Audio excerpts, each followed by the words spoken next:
कोटि ब्रह्मांडाय राजाय योगिराज परब्रह्म सद्गुरु श्री स्वामी समर्थ महाराज की जय। अनंत कोटि ब्रह्मांड नायक राजाधिराज योगिराज परब्रह्म सद्गुरु श्री स्वामी समर्थ महाराज यांच्या कृपेने आज जी स्वामी समर्थ महाराजांची कथा आहे, जय स्वामी समर्थ महाराज माझ्याकडून वर्धून घेतली ते मी तुमच्या पुढे थोडक्यात सांगण्याचा प्रयत्न। सद्गुरु श्री स्वामी समर्थ महाराज की जय। अनंत कोटि ब्रह्मांड नायक राजाधिराज योगिराज परब्रह्म सद्गुरु श्री स्वामी समर्थ महाराज यांची कृपा ही प्रत्येक भक्तावर, स्वामी महाराज प्रत्येक भक्तावर सारखीच कृपा करत असतात। स्वामींना कोणीच लांबचं नाही, कोणीच जवळचं नाही, कारण की स्वामींना सर्व समान आहे। कारण की महाराजांना प्रत्येक भक्ताची काळजी, जोही त्यांना शरण गेला तोही स्वामी जवळ गेलेला आहे। महाराज त्या भक्ताची काळजी करत होते। स्वामी सुतांचा मठ मुंबईला झालेला होता आणि महाराजांनी आपल्या पादुका या स्वामी सुतांजवळ दिलेल्या होत्या। मुंबईमध्ये प्रत्येक जणाला वाटत होतं स्वामी समर्थांच्या पादुका आपल्या मुंबईमध्ये आहे, तर मठामध्ये जाताना स्वामी सुतांच्या तिथं दर्शन करावं स्वामींचं।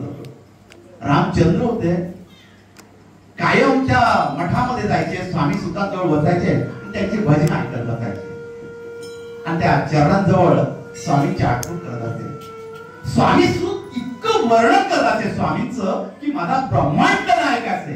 आणि ज्यावेळेस ते चरित्र स्वामींचं सांगत असते, साक्षात स्वामी समर्थ आपल्या समोर उभे असं चरित्र त्यांना दिसत असते। आणि रामचंद्रांना मनामध्ये यातना होऊ लागल्या की स्वामी सूत इतकं सुंदर स्वामींचं वर्णन करताय, तर स्वामी कसे दिसत असते, तर मला स्वामींना बघायचंय। ही ओढ त्यांना लागलेली होती।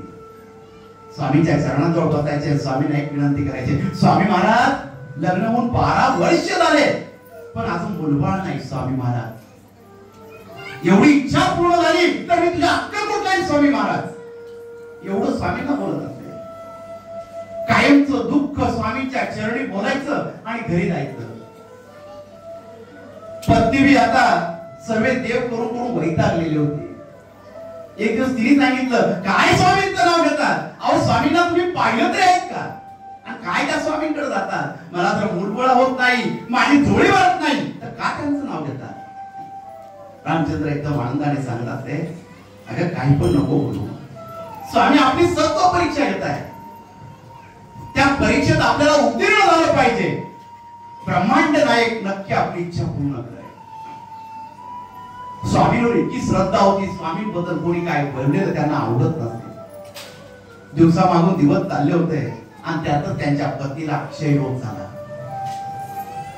तो रोग झाला पूर्ण अंगावर, क्षयरोगाने ती व्यस्त झाली आणि देवाची प्रार्थना करू लागली, देवा मूल तर नाही दिलं, हा रोग असाध्य नाही रे, तुझ्याकडे मूल कसं मागावं, आता माझीच प्रकृती ठिकाण्यावर नाही।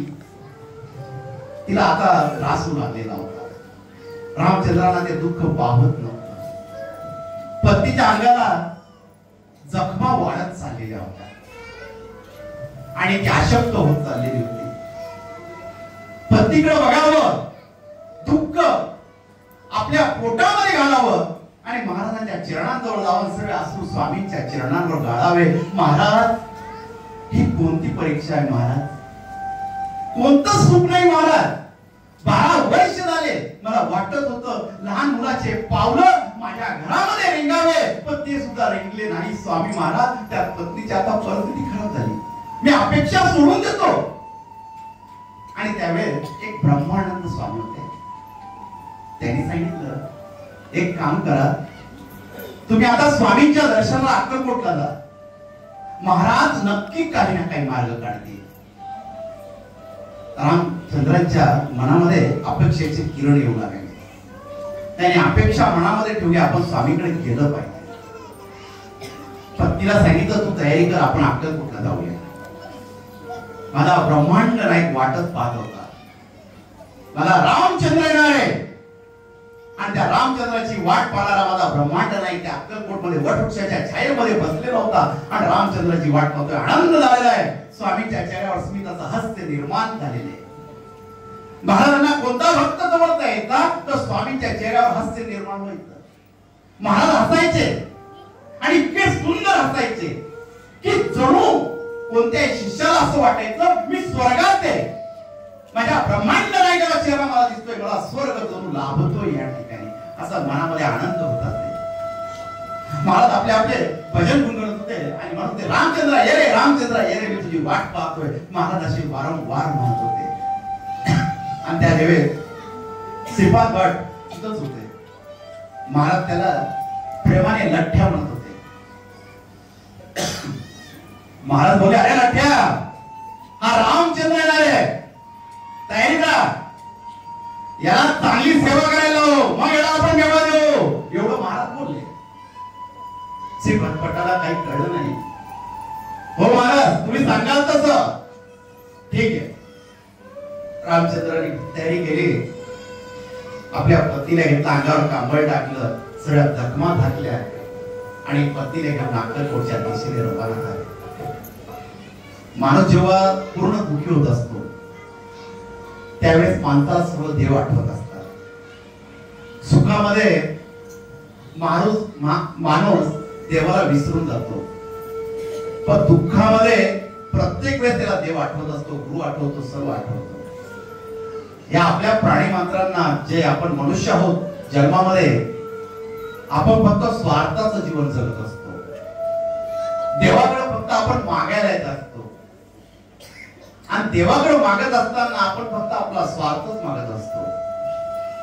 आणि आपला स्वार्थ झाला की आपण देवाकडे पाठ फिरत असतो आणि त्यावेळी आपल्या मनामध्ये स्वाभिमान निर्माण होतो. हे काय केलं, हे मी केलं, हे स्वामींनी थोडं केलं असं आपल्या मनामध्ये स्वाभिमान निर्माण होत असतो. पण तो ब्रह्मांड नायक असतो, तो सर्व देत राहतो, पण तो कधी जाणून देत नाही की हे मी दिलेलं आहे. तो फक्त कृपा करायचं काम करत असतो. कारण की स्वामी आता रामचंद्रावर स्वामींना कृपा करायची होती. महाराज वाट पाहत होते. रामचंद्र दुखावलेल्या अवस्थेत मुंबईहून निघालेले होते आणि सकाळची वेळ असेल पहाटेची आणि त्यावेळी ते अक्कलकोट येऊन पोहोचलेले होते. महाराजांचं स्नान चाललेलं होतं. महाराज स्नान करत असताना चोळप्पा महाराज पितांबर महाराजांना नेसवला आणि वटवृक्षाच्या छायेमध्ये स्वामी आले, बसले. बाळप्पा महाराज स्वामींच्या कपाळी गंध लावत होते. सुंदराबाई स्वामींसाठी नैवेद्य बनवत होते आणि असंख्य स्वामी भक्तांचे भजन सुरू होते. प्रत्येकाच्या मुखामध्ये ब्रह्मांडाचं नायकाचं नाव होतं. गावातला प्रत्येक मनुष्य, प्रत्येक स्वामी भक्त स्वामींच्या दर्शनाला त्या वटवृक्षाच्या छायेमध्ये होता. सकाळच्या वेळेस सूर्याची कवळी किरण स्वामींच्या अंगावर पडलेली होती.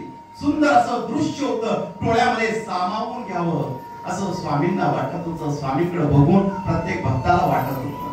आणि अशा वेळेस हा रामचंद्र आपल्या पत्नीला घेऊन स्वामींचा तपास करतोय अक्कलकोट मध्ये. तिने स्वामी समर्थ असतात, मला त्यांचे दर्शन घ्यायचे, ते कुठे भेटते. त्यावेळेस काही स्वामी भक्त त्यांचा हात धरून त्यांना वटवृक्षाच्या छायेत धरून घेऊन आले. प्रत्येक जण नामस्मरणात होता. सुंदर असं दृश्य होतं. रामचंद्र वटवृक्षाच्या छायेजवळ आले आणि स्वामींकडे बघता बघता मुखामध्ये स्वामींचं नामस्मरण सुरू झालं. श्री स्वामी गुरुदेवत, स्वामी माझे गुरुदेवत, स्वामी माझे गुरुदेवत, स्वामी माझे गुरुदेवत, स्वामी माझे, स्वामी माझे, स्वामी माझे, माझे माझे, स्वामी माझे, स्वामी माझे, माझे माझे, स्वामी माझे गुरुदैवत, स्वामी माझे गुरुदैवत, स्वामी माझे गुरुदैवत. प्रत्येकाच्या मुखामध्ये स्वामींचं नामस्मरण होतं आणि अशा वेळेस रामचंद्राच्या मुखापासून स्वामींचे स्वर पडत होते. महाराज असे मंद हसत होते, स्मित हसत होते. रामचंद्र असे आपले पावलं पुढे टाकत होते, स्वामींपर्यंत पोहोचण्याचा प्रयत्न करत होते. गर्दी अफाट स्वामी भक्तांची झालेली होती. महाराजांची प्रत्येक जण पूजा करत होता, प्रत्येक जण दर्शन करत होता. रामचंद्र जात असताना म्हणाले, शंका आली, माझ्या पत्नीची अशी अवस्था झालेली आहे आणि मी स्वामींकडे कसं जाऊ. आणि ज्यावेळेस मनामध्ये शंका आली, रामचंद्र तिथंच थांबले आणि स्वामींकडे बघू लागले, डोळ्यातले अश्रू पडू लागले. त्यावेळेस स्वामी माझे म्हणतात, अरे रामचंद्र थांबलास का? अरे आम्ही तुझी वाट पाहतोय, इतक्या दूर का माझ्यापासून उभा आहे? रामचंद्राला आनंद झाला, स्वामी मला ओळखतात, स्वामींच्या मुखामध्ये माझं नामस्मरण आहे. आणि स्वामींची ओढ त्यांना लागली आणि ते आपल्या पत्नीला घेऊन स्वामी जवळ येत आहे. स्वामींच्या चरणाजवळ बसलेले नवरा बायको आपले दुःख स्वामींना सांगतात. स्वामी शांत ऐकताय. ज्यावेळेस रामचंद्र सर्व दुःख स्वामींना सांगत असताना त्यांची पत्नी एकच बोलली, स्वामी हा रोग कायम राहिला तरी चालेल, तो पहिले मला माझं मूल द्या, मला माझं मूल बघायचे स्वामी. या आईला अजून काय पाहिजे स्वामी, बस तुम्ही ते द्या, हा रोग मला आयुष्यभर राहिला तरी चालेल स्वामी. बस स्वामी तिच्याकडे बघत राहिले आणि महाराज एकच बोलले, जा आम्ही तुला मुलगा देऊन टाकतो, तुझी इच्छा पूर्ण होईल. महाराज बोलले, हात उंचावला स्वामींनी. आजपासून मुंबईला तशी बोरीच्या झाडाला प्रदक्षिणा मार, तुझी इच्छा पूर्ण होईल. बोरीच्या झाडाला हो आम्ही सांगतो ती इच्छा तुझी पूर्ण होणार, जास्त बोलायचं नाही. महाराज कडक होते. महाराजांनी एकदा आदेश दिला, ती इच्छा भक्ताची पूर्णच होत असते. रामचंद्र आणि त्याची पत्नी 2-3 दिवस स्वामींची सेवा केली, मुंबईला आले. स्वामींनी बोरीचं झाड सांगितलं म्हणून बोराच्या झाडाला त्यांनी प्रदक्षिणा चालू केली. 6 महिने बोराच्या झाडाला प्रदक्षिणा मारल्या, फरक काहीच पडला नाही. मग त्यांना वाटू लागलं, महाराज पिंपळाच्या झाडाला बोरीचं झाड म्हणत असेल म्हणून त्यांनी पिंपळाच्या झाडाला प्रदक्षिणा चालू केली. माणूस जेव्हा देवाचं खूप करतो, देवाचं करत असताना आपली अपेक्षा असते की आपण भगवंताच्या दारी गेलो, आपल्याला फरक लगेच पडला पाहिजे. पण आपला कर्माचा फेरा असतो, त्या कर्माच्या फेऱ्यातून आपल्याला बाहेर पडावं लागलं असतं. आणि गुरुची कृपा झाली तर आपण त्या कर्माच्या फेऱ्यातून लवकर बाहेर पडतो. तसं यांचं झालं, वर्ष झालं, फरक पडत नाही. मनामध्ये शंका येऊ लागलेल्या होत्या. पण प्रयत्न स्वामीच्या चरणी होते. देवाने आपली किती परीक्षा बघितली, पण आपले प्रयत्न जर कायम असते ना तर भगवंत आपल्या पाठीशी उभा असतो. एक शोध करता होता, त्याने एक प्रयोग करायचं ठरवलं. त्याने एका तळ्यामध्ये शार्क मासा आणला, त्या तळ्यामध्ये सोडला आणि 4 मासे सोडले. छोटे शार्क माशाने लगेच ते 4 मासे खाऊन टाकले. दुसऱ्या दिवशी त्याने 8 मासे ठेवले, ते 8 मासे सुद्धा त्यांनी खाऊन टाकले. हातचा दिवसाचा रोजचा त्यांचा दिनक्रम चाललेला होता. रोज मासे टाकायचे, त्या शार्कनी खाऊन टाकायचे. नंतर एक दिवस त्याने त्याच्यामध्ये काच लावले, इकडं मासे ठेवले आणि इकडं शार्क ठेवला. शार्क माशाने पाहिले मासे भरपूर आले, तो खायला गेला आणि त्याचं डोकं त्या काचेवर आदळलं. त्याने प्रयत्न केले पण त्याला काही ते मासे भेटले नाही. मग ती काच रोज लावू लागले, हा रोज त्या काचेवर आदळायला लागला. मग एक दिवस त्या शार्क माशाच्या मनामध्ये आलं की आपल्याला तिकडे जाताच येत नाही. मग त्याने प्रयत्न करणं सोडून दिले आणि हा शोध करता होता. त्याने ती काच काढून टाकली. ती काच काढून टाकल्यावर काय झालं, या शार्क माशाला वाटायची तर काहीतरी आहे, आपल्याला तिकडे जाताच येत नाही. ते मासे त्यांचं जीवन जगत होते, हा याचं जीवन जगत होता. हा तिथं गेलाच नाही, कारण की त्याने त्या ठिकाणी प्रयत्न करणं सोडून दिलेलं होतं. त्याच्यावर कृपा झालेली होती, पण त्याने आता प्रयत्न करणं सोडून दिलेलं होतं. म्हणून त्याच्या समोर मासे होते, म्हणून त्याला खाता येत नव्हते. तसंच आपल्या आयुष्यात असतं. आपण देवाचं खूप करतो, पण ज्या वेळेस देव आपल्याला द्यायची तयारी ठेवतो आणि त्यावेळेस आपण देवाचं देव पण करणं सोडतो, आपले प्रयत्न सोडतो आणि त्यावेळेस आपण असफल होतो. त्यावेळेस आपल्याला असं वाटतं आता आपलं काहीच होऊ शकत नाही आणि त्यावेळेस आपण डिप्रेशन मध्ये जात असतो.